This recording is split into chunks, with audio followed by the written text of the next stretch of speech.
Yeah. All right, thank you.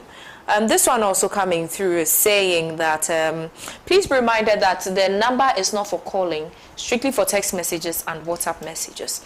Okay, this one says, good morning, OHEMAA. It's about time we the citizens started dealing with some of these greedy politicians who are cheating on us because you won't even see their children anywhere around to punish them for what their parents are doing.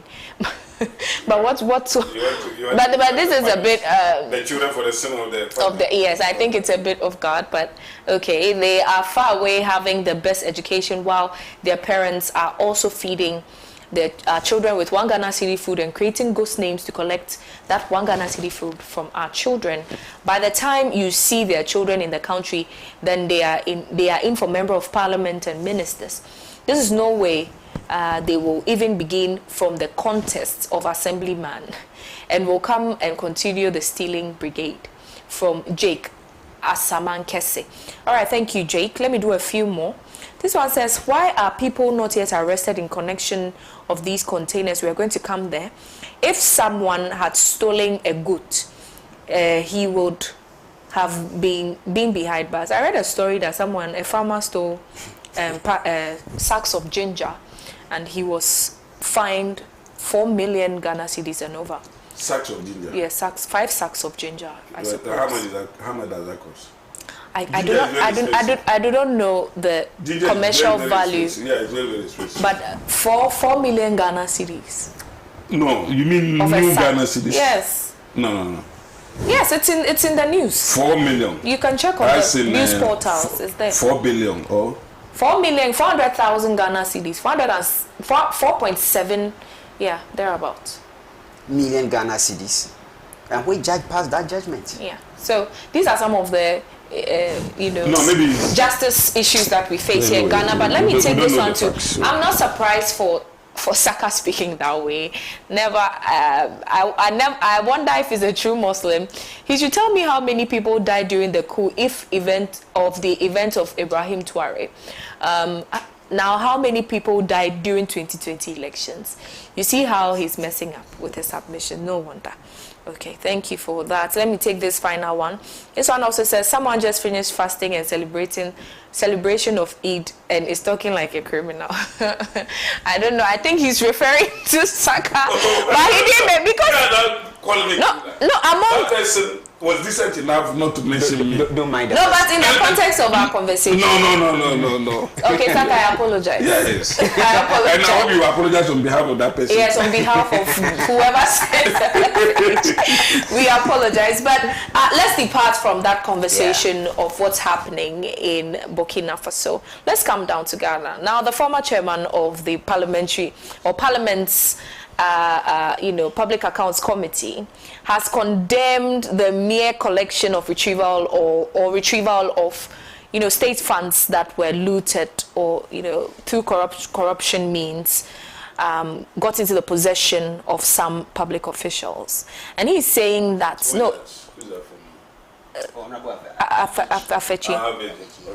he is saying that it is not enough to just retrieve the monies, but further consequences, because these monies are retrieved without recourse to further consequences. What do you think of that? Do you think that severe consequences or severe punishment should be meted out to these corrupt officials, in addition to retrieving the looted funds? Yeah,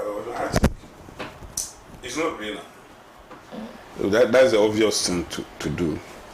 If you allow people to go away with their booty and then after using it to invest, then they bring part of it to come and give to us, it will encourage people to continue to do the wrong thing. I mean, corruption, I've always said that if you want to fight corruption, you should make it a high-risk venture. A high-risk venture. How so? Yes. So that you know that, the consequences of your action, if you are caught, it will be there.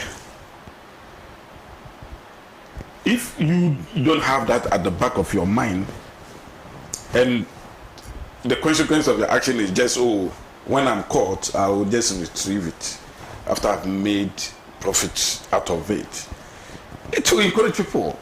I mean, people will do any and everything to get the corrupt money. And when court says, okay, come and take it. I'm telling you. And that is the reason why when you are caught, you pay it, you still serve jail term.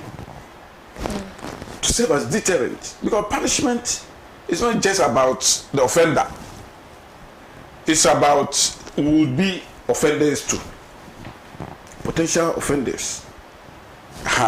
So that if the person that today has offended the law is treated with kid gloves, I mean, it will not deter anybody. You know, the venturing into corruption will not be high risk. You get the point. That is the reason why I said that fighting corruption, it should be a high risk venture so that it will deter people. So what do you think is impeding Ghana as a country to fight corruption to the latter? Because corruption has lingered from I mean it's obvious. I mean, we all know we are unable to fight corruption because of politics. Partisanship is a result of the reason why we are unable to fight corruption. I mean, people who commit crimes run under the hide under the cloth of partisanship and for protection. And we have done this over and over. It's a cyclical thing. To the extent that even when the government of the day, even when the government is in opposition and assume office, they fetch for their fellows and pardon them, or go for nulla prosequi. I mean, we've seen what the NDC did recently. Look at Segleme housing project, 200 million of taxpayer money to build 1,500 housing units. No, 2,000 housing units. 5,000 housing units. They end up building 1,506 housing units.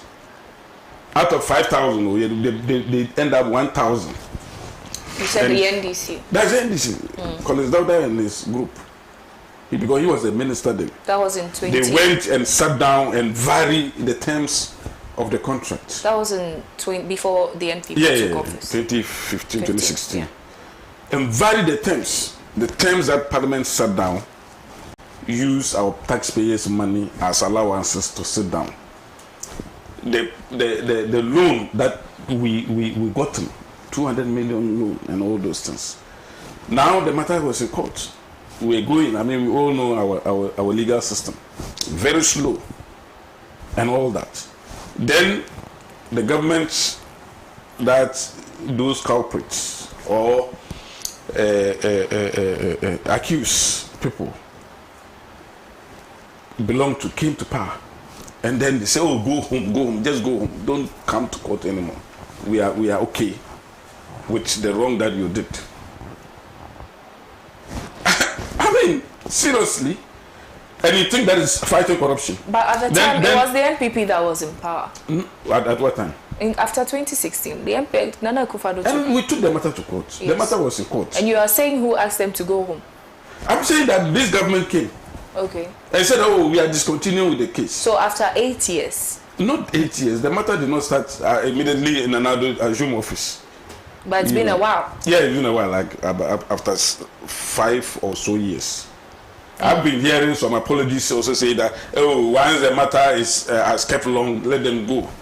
I mean, if a prosecution kept long, does that mean that the prosecution doesn't have a case? If that were the case, then the accused should also, be able to convince the court that they should go for a case of a case of no case. Yeah, I'm saying that naturally our court system is very slow. you might have a case, but it will take interminable number of years to finish or to come to a conclusion. And then you come to power and say, oh, all those people who bear NDC, who has NDC cards, all of you should go home. Then next, where are the MPP people? They should come. That's what's going. That is what. Saka, that's what's happening. NDC. How do you NDC, conclude on these findings? Oh, we've seen all that. Where? We've seen the non-prosecutions that are going on. So does that translate to NDC people should go home? Yeah. With NDC? Yes, it's like go. Then where next? Where are the MPP people? It's a procedure, and it's based on the discretionary powers of the Attorney General. No, I'm saying that's abuse. Given to him by the Constitution. See, when you do that, when you do that thing, you got people on to commit corruption. Are you saying that in the days of Attorney General or Godfred Dame, yes, he did not issue any nolle prosequi? No, tell me. He didn't. You don't. Didn't he exercise discretionary power? Exercise such reckless discretionary powers. But the one in your estimation were not reckless; they were found. I mean, tell me, you have been able to give, and I can give you. No, then you are saying that. I can give you a lot of them. You are saying that the Opuni matters. Okay. I mean, so many of those things. Look at Vomawo, Oliver and Co. Look at what they did. At least let there be a sentence, or let the court process, travel it home. You go on demonstration. You prevent people from accessing the hospital, a major hospital. You go and then interrupt or even steal the key to the police. You were running away with it and all those things. At least let him go to court and even say, court, I'm sorry, I've offended the state. Then the judge can either say, okay, then go and sin no more. But the government come in and say, oh, all of you, I mean, you didn't commit anything. I mean, why? But Oliver, Vomawo was exonerated or whatever it is. Whether he was given bail in Nana Akufo-Addo's administration. He was given bail. Was it not under the same? Was it not under the same? Whatever it is. No. But he was left off the cuff. No. Whatever it is. Oh, please. He was left off the cuff, and it was still under Nana Akufo-Addo's administration. What argument are you making here? But what are you making? What argument are you making? Bail. What record do you have that the current Attorney General has left Vomawo to go scot-free? Is he not still under bail? No, it's not under bail. He's not under bail. Yeah, it's discharged. I mean, there's a not a prosecutor. Go home. We are no longer interested. Your offense or whatever that happened when you took the key of the police and was running away and was insulting them and brought their name into disrepute. We are okay so with that it. translates to NDC members. We are okay with it. That translates to NDC members should go, NPP members should come. There are many of such cases, glaring corrupt cases. Look, when we have fugitives,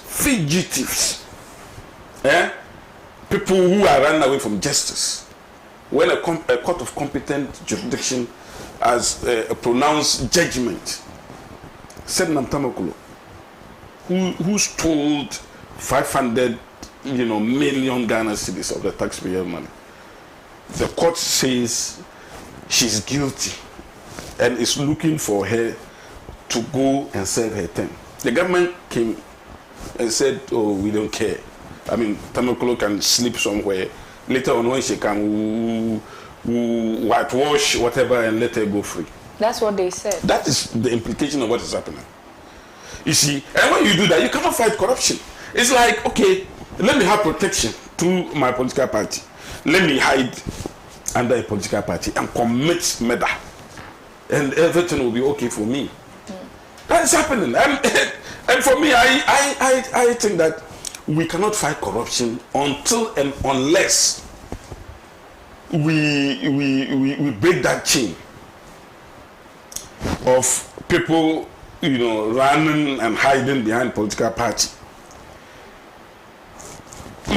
after this government, after the term of this government, and when the MPP government and Alhaji Mahmoud Bawumia comes, you will see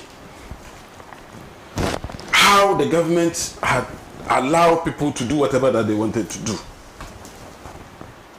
Sometimes people even fear the opposition more than the government of the day. People fear the opposition because they know that these are the people that can come and prosecute me. But for my government, yeah, I'm okay with them. So it is not a joke at all.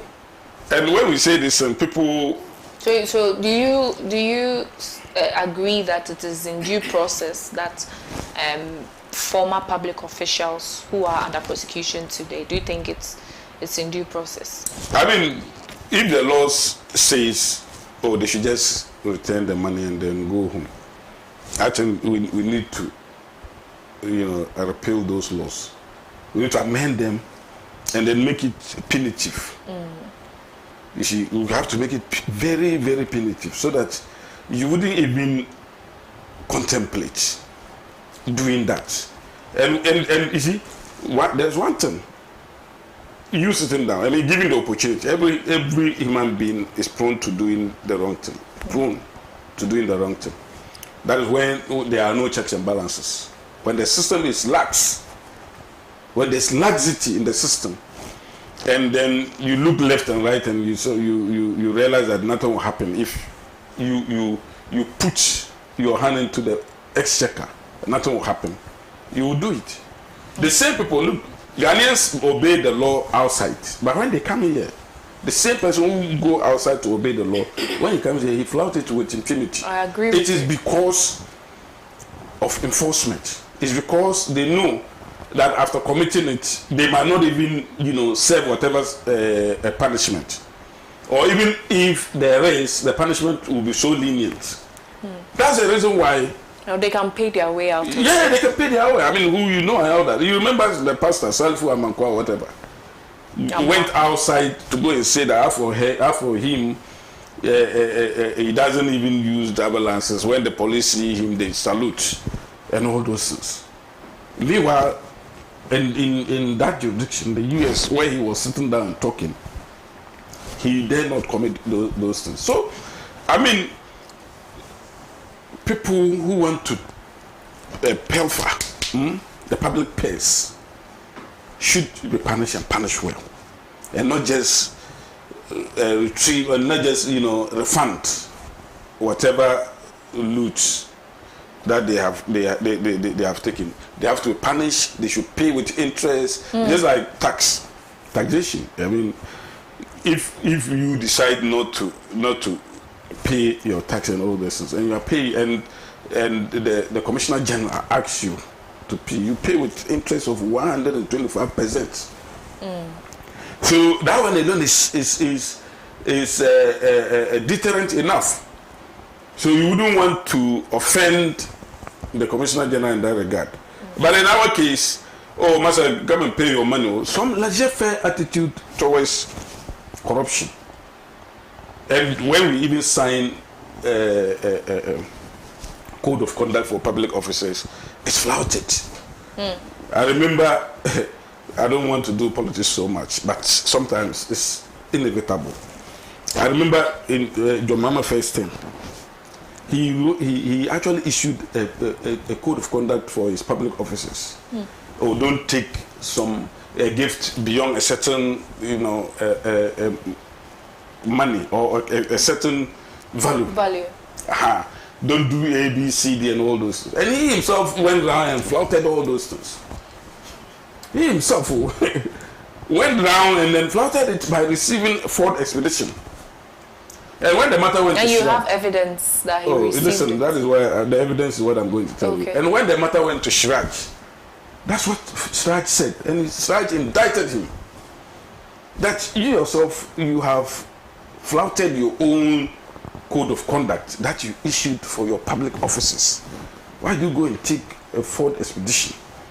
A gift of such value. It's no longer a gift. When a gift goes, and if you even take that one, you need to even pay, what do you call it, a tax. The gift tax. The gift tax. And all those things were not done. So the first and foremost thing is that don't even take it at all. Okay. Don't take it at all. All right, sir. So punitive measures have to be given to public officers or people who commit financial offenses against the state, other than just asking them to refund. Right. All right, Doc. Let me take your bite on this one. So, thank you very much once again. My sister, when it comes to corruption, I don't see it as a normal crime, but I see it as a crime against the state. Okay. And in law, I'm not a lawyer, but any crime against the state is classified as treason, isn't it? No. Almost. It's classified as criminal. Okay, to a larger extent. It's a high offenses. So I see it as a higher offense. Crime, yes. Because you see, if it's treason, then it's against the Constitution. and it is, because there's nowhere in the Constitution that says that a public official can abuse his or her office and take a resources meant for the state for his or her personal gain. If you steal, let's say, $100,000 US, you have to remember that $100,000 US has an opportunity cost. That is a foregone benefit to the state in terms of, for example, a primary school building, a 6-unit classroom block that could have been built for you and I, our children in that village in the north. Yeah. If you steal millions of Ghana cedis, you are depriving the rural folks of hospitals, clinics, good water, good roads to transport agricultural commodities to the town for you and I to get it at an affordable price, and then have a decent meal. So this issue of retrieving what has been stolen and letting go of the person, I think the current Constitutional Review Committee has to take a critical look at it. When he was talking, he made mention of certain things. I can tell you, and next week, my article that I will write on is on the political economy of corruption and how it impacts on the state, socially, economically. He made mention of, cases that have been dropped and what have you. That even highlighted the point that I was trying to make in our earlier conversation on the Burkina Faso case. That our court system, the judiciary, need to be pegged. Because I don't see why a case, how can you handle one case for 5 years and yet somebody steals a goat? You think that one is so simplistic. 2-3 days, a judgment is passed, you can sentence the person to even 4 years imprisonment. A custodial sentence. You understand? Go to Insawum and other prison houses that we have in this country. There are people who are being kept there without trial, just on remand. Sometimes some of them 10 years, and I'm not exaggerating. These are people who were hungry and they took a bunch of plantain or they stole somebody's goats. But you see people abusing their offices, breaching procurement laws and regulations, and then enriching themselves with millions of dollars and millions of Ghana cedis to the extent that they can buy properties outside the country. And when the person is apprehended, you say just return. What about the loss in value, time value of money? You understand? Because $100,000 today will not be the same $100,000 tomorrow in terms of value. Depreciates. If you purge it against inflation and even exchange rate modalities. You understand? So this issue of and I heard the current Attorney General, where recently his media briefing on the NSB case and the NSS case, he said, the accused for these two, especially the NSB, they can cut a deal and then return whatever they took and then they can walk. And I sat here that evening, Hot News, and I said, no, I disagree. Because you see, whilst he was talking, I went into the system and then I tried to find out from China and other countries how they treat corruption. In China, there is death sentence. In China. And then somewhere last week, I came here on Hot News, I made reference to a video I saw. When I went home, I tried to verify the video and it was true. Their central bank, the former governor of the Central Bank of China, embezzled just $3 million United States dollars. She was sentenced to, to death. Because you see, corruption or public corruption is not, it has a lot of a serious domino effect. One of them is what I mentioned. If you steal some resources, it deprives people of the benefit because the resources is there for the state, and we have a lot of competing needs. Roads are needed, rails are needed. We need good water, good health systems. We need good educational infrastructure, and even give scholarship to the poor but the needy. Free SHS they introduced, which is a good policy, and I commend them. Just that I disagree with the procedure they use. However, it is a good policy. You can't dispute that. It is suffering now as a country. We are even struggling to even make it better and quality. So if you look at the monies that have been, and I don't care which time it occurred, you understand. In fact, one of the reasons Nanado got a goodwill from the people of Ghana in 2016 was that when he was, look, Nanado was somebody, if he did not become a president, Ghanaians would have actually pinched themselves and said that we have regretted not making it because we didn't know who he was. He got a goodwill from the people of Ghana in the year 2016 and won massively because we all felt that he is a no-nonsense type. Because if you look at his demeanor, we feel like he's that kind of a ruthless person, and he's also a lawyer. He will be able to fight corruption and what have you. But under his tenure, it was worse. And that is the disadvantage, that is the disappointment, I beg your pardon. That Ghanaians feel that my brother on the other side, they don't actually, my brothers on the other side actually don't understand. You understand? So, as for me, this issue of return and walk free, like he said, somebody can actually take the resources, go and invest in a particular country. There are oil blocks and what have you. In fact, I was privileged to receive some document or some investment some of the past administration members are doing in Guyana and all of that. I think this thing is going off. You understand? And when the investments succeed, they can pay off whatever they took. You understand? And then they have gotten cheap illegal capital to start a business elsewhere, and they become rich for the rest of their lives. This is a transgenerational illegal kind of wealth that they have actually created for themselves. So it's not about just recovering whatever has been taken. Whatever has been taken should be recovered, coupled with benefit that came out of whatever they took, and then also a long-term sentence. Because I keep telling people that these corrupt officials, they are lucky to find themselves in countries like Ghana. If they were to find themselves in a country like China, they would have been buried by now. And then, worms and things would have eaten their flesh. So, please, I think as a state, we need to be very serious about the way we fight corruption. And this issue of, playing football, I can hear the minority leader saying, let us not do MPP, NDC, let's come together.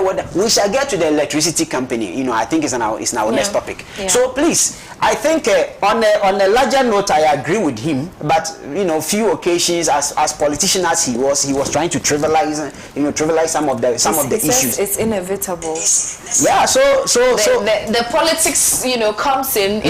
No, you see, he started good by saying that he doesn't, he started good by condemning the whole thing outrightly. Yeah. But in the middle of his, of his submission, he tried to cite examples. I should have cited. No, being biased towards NDC. No, but even towards the NPP. You should have also cited some towards NPP. At least when this government came, there are some sort of revelations you are privy to.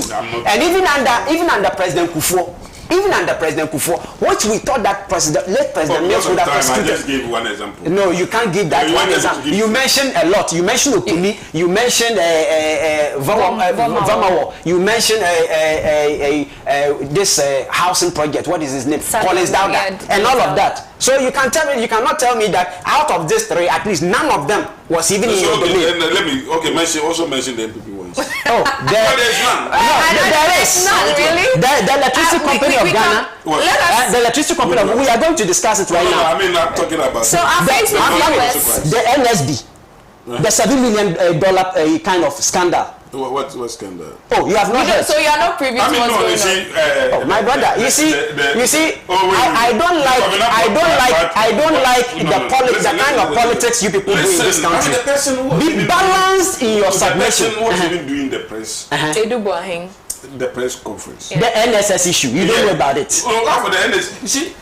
No, you are saying that there is none in your administration. The NSS, what has happened? The ghost names.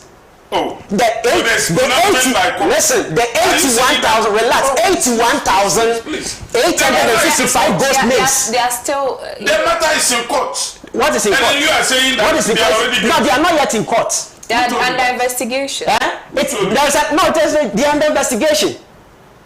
They are under investigation. It's not yet in court. But the point of the matter is that. The matter is in court.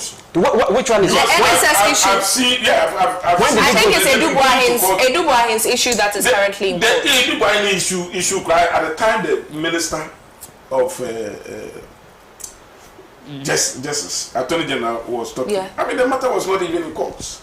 Yeah, it wasn't at the time. Meanwhile, he had pronounced judgment. What judgment did he pronounce? He even said that he will be incarcerated. Yes, that is if he was. Because the man, listen, the man came. You see, evidence they have. You see, that is the problem. That is the problem. No, I was making my submission. No, I have not finished. She has to tell me. She has to tell me. You don't want to tell me that. Let's just take a break on that. We'll come back. Facebook viewers are also very actively involved in the conversation. This one says, "Assalamu alaikum, guys." Right, Abdul Karim Haruna. This one also says, who is the host? I am the host, my darling. Alfredo says that, good morning, OHEMAA. Okay. Is that I'm sitting aloof and Saka is spoiling the beauty of the program? Well, I don't think that is actually the beauty of the program. Diverse and varied opinions are what makes the program the program. This one also says that this Saka guy, okay, good morning, Your Excellency. Yesterday was the 31st of March 2025. The deadline for your appointees to submit their asset declaration. How many have complied and how many failed to do same? This one, thank you. This one also says, I always cringe when Saka makes sweeping comments. It seems he is an amateur in politics and at times off the target analysis. Ghanaians will be in trouble one day, okay? When he becomes a lawyer, no. Saka will be the best lawyer. And the fact that he doesn't make arguments your way doesn't mean, he's not going to be the best lawyer. But this man talks about partisanship being the reason why we're unable to uproot corruption, yet all his submissions show clearly about his partisan leanings. This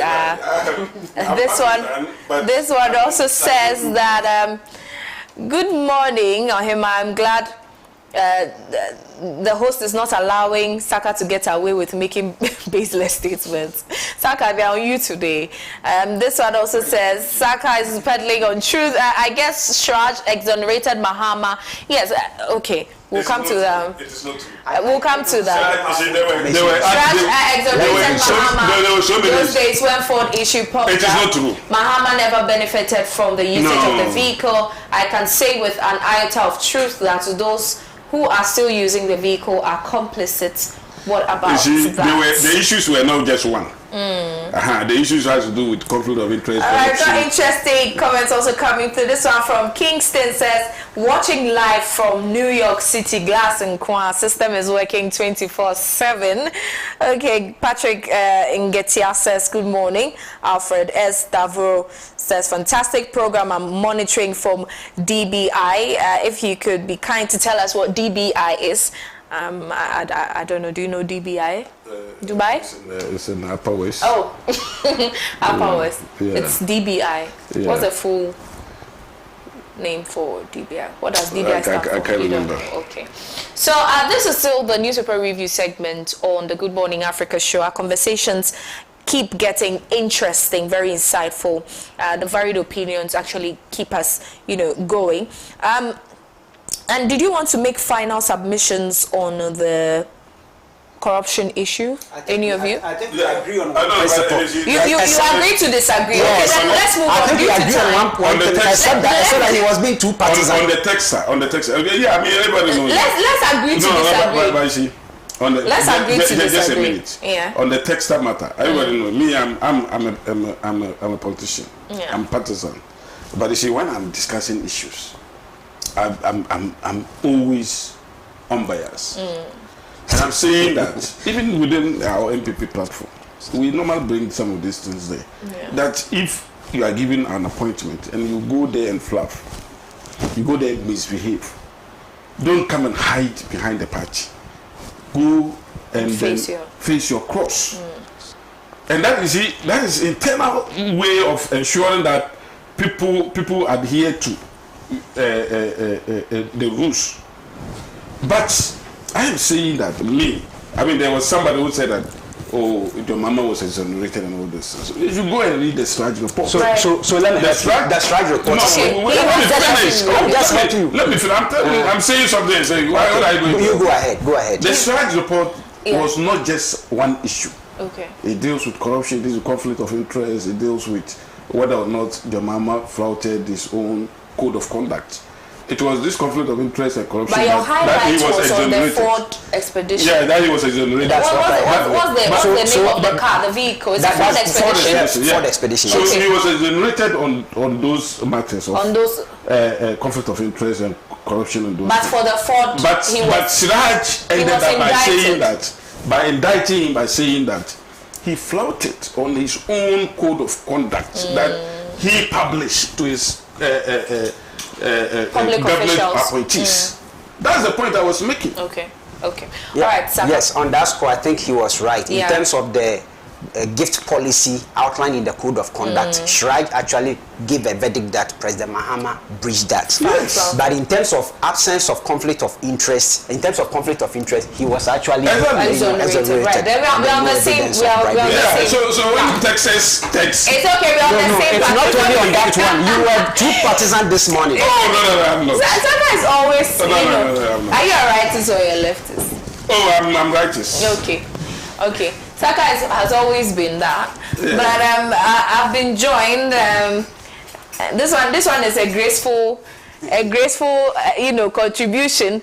He's going to sum it all up for us, but I think that will be on our final topic for today. Unfortunately, due to time, we can't touch on the Chief Justice matter. I think it has been. That's very. No, we can combine it to the second. Yeah, let's combine it. Really, because Saka has sharpened his let's mouth. combine it. Yes, let's combine it. Okay, then we'll combine the two. And then But please promise for me. being partisan. Please promise me that you're going to stick to your time. You're going to stick to your time. Promise me. What I ring? Stop playing. Stop playing. All right. So since the quorum has been formed for us to combine the two, we shall do that. The great ECG container heist, a comedy of errors. This is a hypothetical,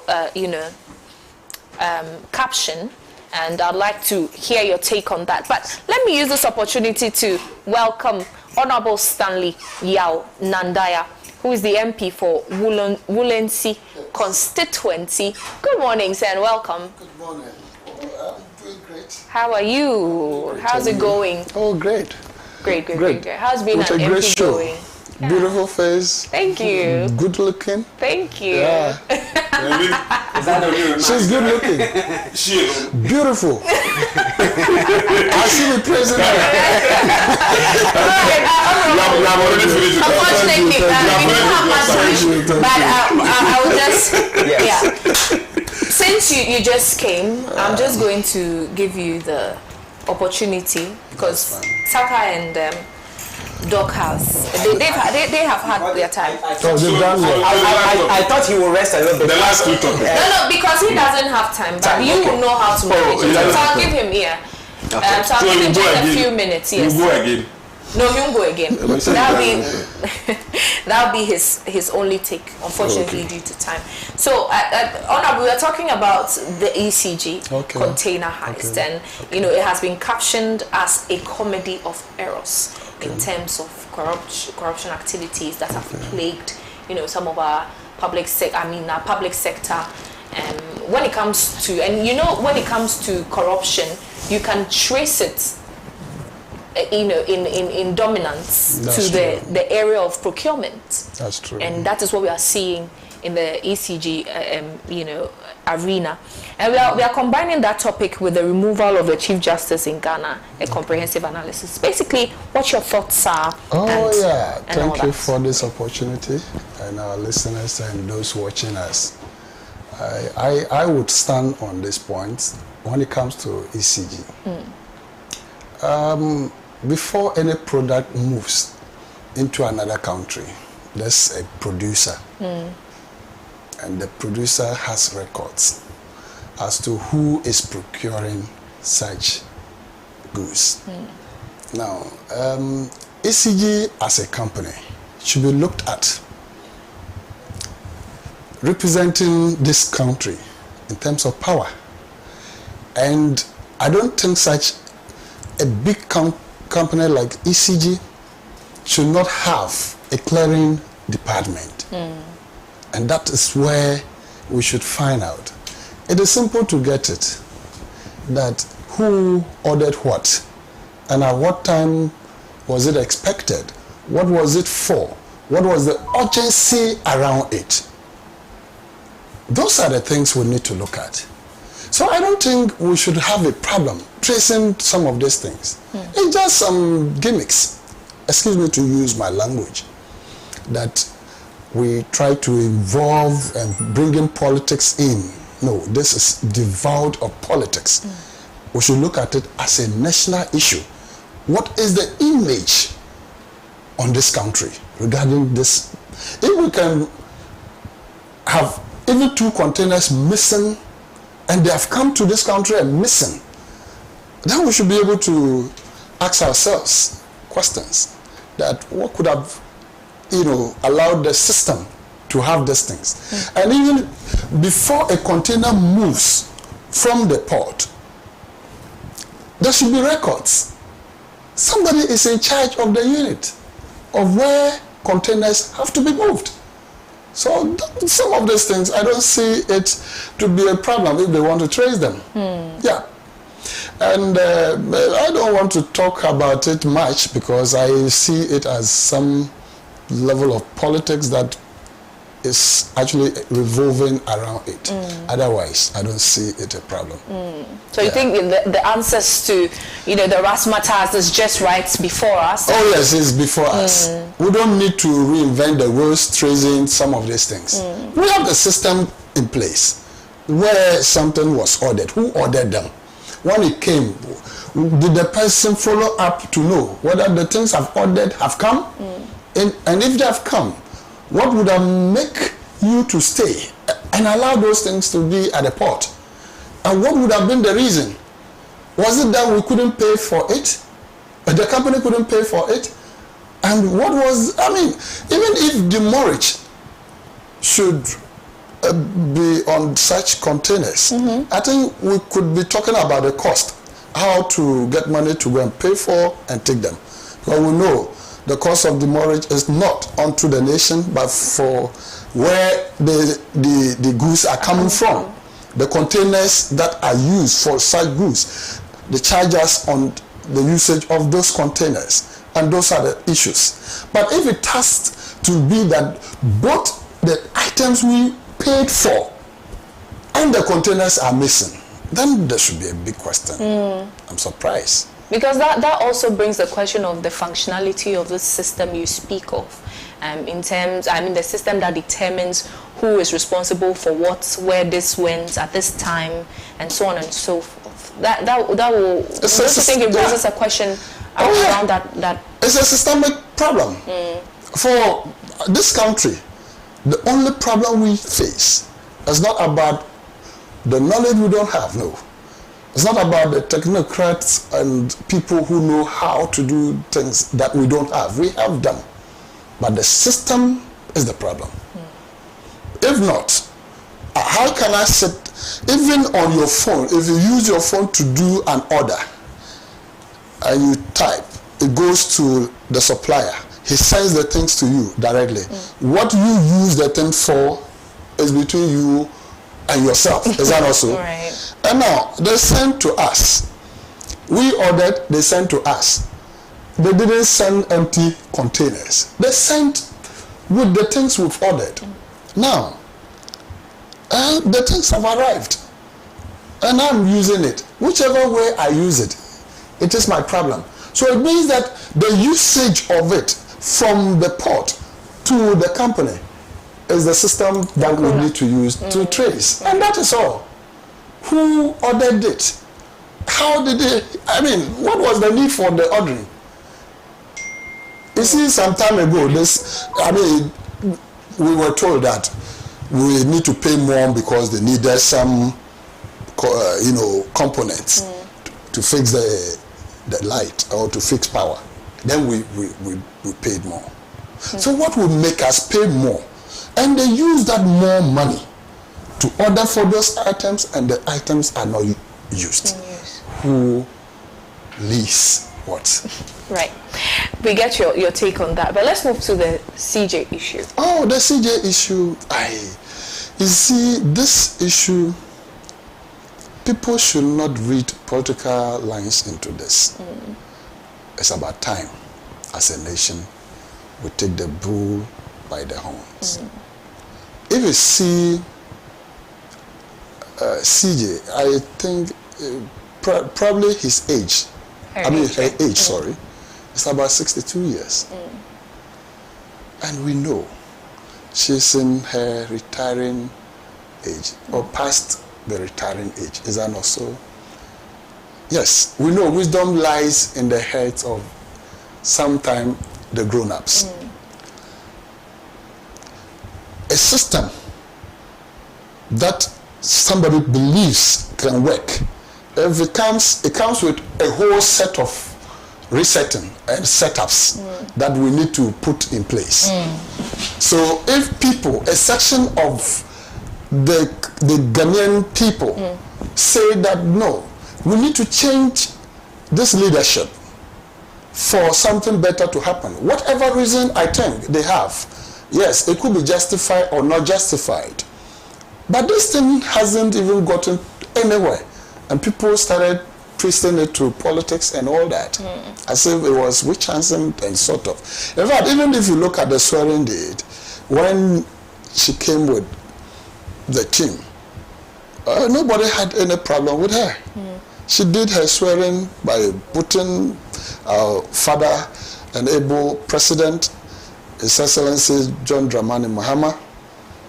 She did her best. Was it not so? What was her problem? We didn't have any problem. But I'm sure the people found something ill in the process that she dealt with this country.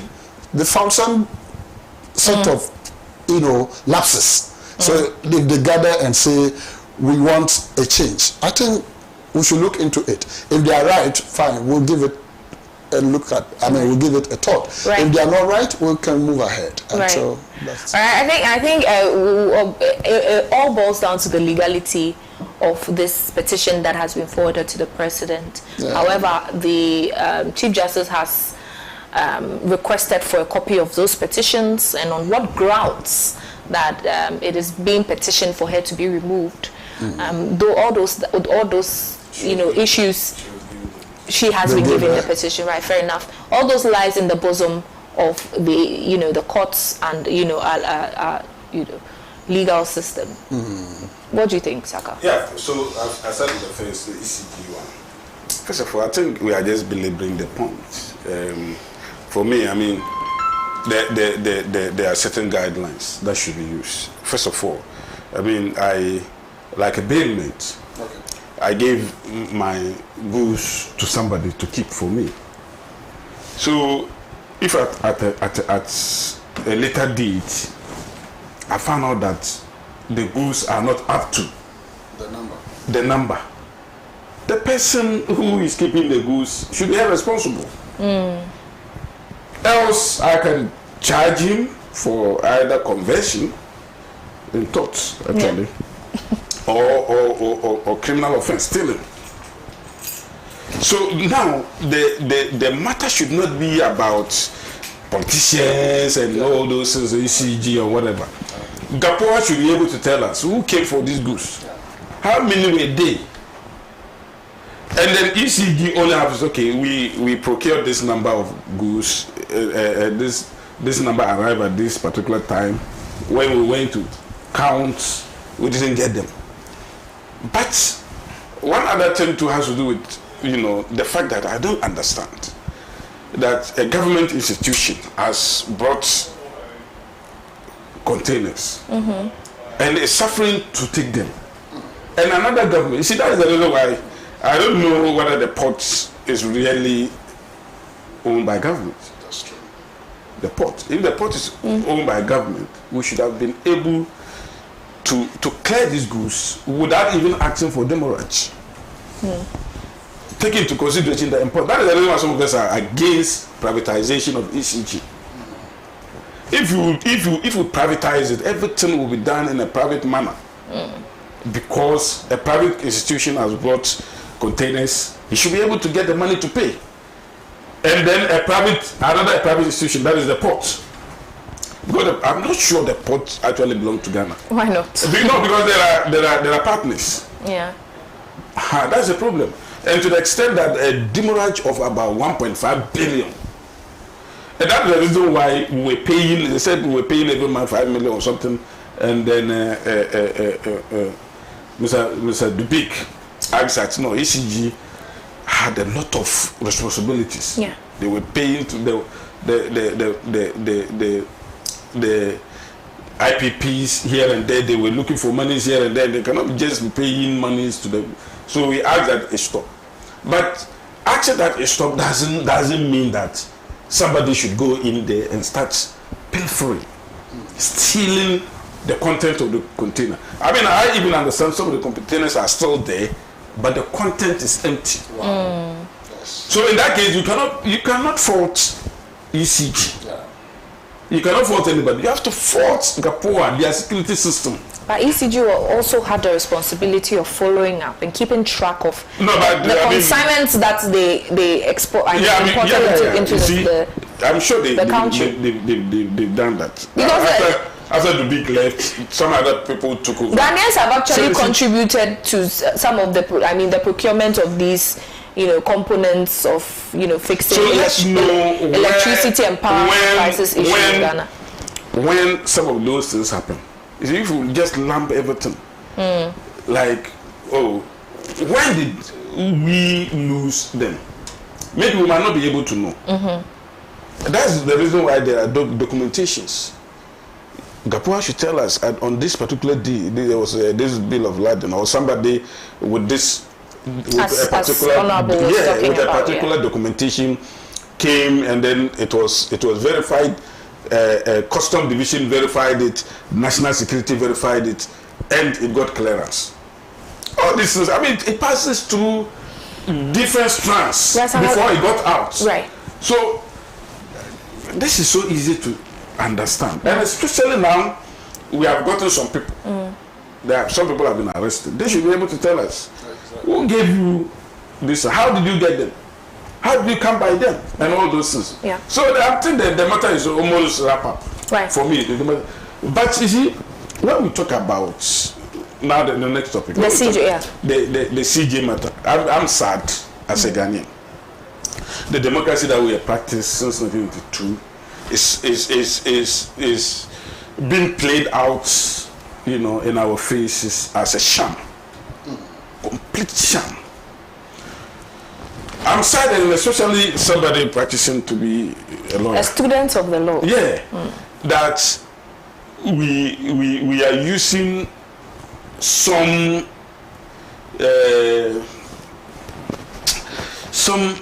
disingenuous means to out-smuggle the law or out-maneuver the law. How so? Yes, because the law is clear how to remove Chief Justice and analogous institutions like the Stride and all those things, and that 146 is clear. And there is a reason for its promulgation, that a government of the day should not be able to just, through his own whims, just sack the Chief Justice. The Chief Justice can only be sacked when there is a inescapable need for it. When there is, infirmity of body, incapable of, doing his or her work. Yeah. When there's stated misbehavior or incompetence. Misconduct, yeah. The stated misbehavior. But stated misbehavior is so broad. They generalize it. It could be anything. And it was one of the reasons Charlotte Osai, fell on the web, which was also unfortunate. But I'm saying the matter of Charlotte Osai, as well as the Chief Justice, removing one of the organs of state, the head of one of the organs of state, should not be that easy. Please wrap up. And especially if you look at 1468, where they say that the president can suspend the Chief Justice even before the committee that will be set come out with its finding. And I'm saying that it is a sham. Our democracy is a sham because we all know, with greatest of respect to my brother, that the NDC felt that the Chief Justice will be, a stumbling block in their way. Oh, no. No, let me finish. Because but I thought we weren't going to go the political No, let me explain. Okay, we actually have 2 minutes, and he has to we make all know that the his Chief point as Justice is not incompetent. We know that there is no infirmity of well. body. That's the point you're making. We know she has not misbehaved in any way. Right. And they are using all manner of shenanigans and in some other means, like what Kobina Aji said the last time, that there's so many ways of killing a cat. They want to do any and everything to see the back of the CJ. Okay. And I think that it's unfortunate.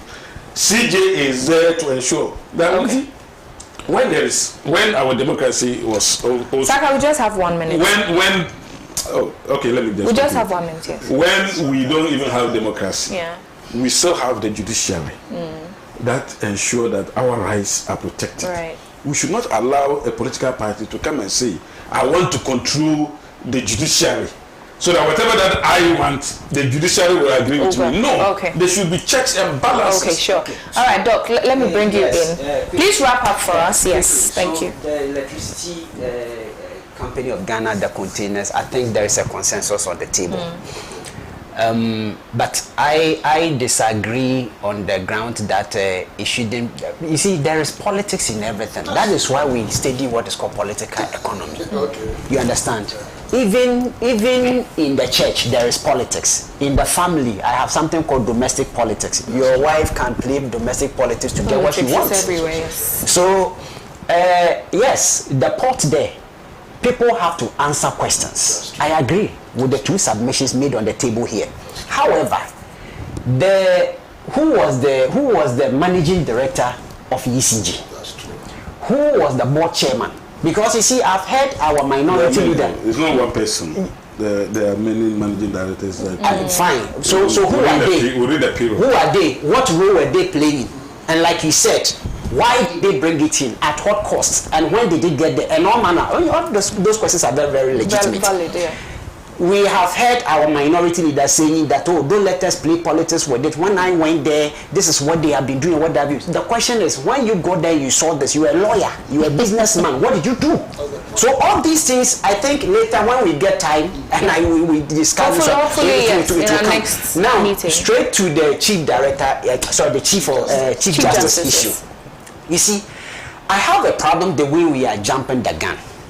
And forgive me, we are engaging in what is called premature ejaculation in this matter. No, I haven't. Yes, in the sense that you see, none of us here has had preview to or the benefit of even seeing what the petition contains.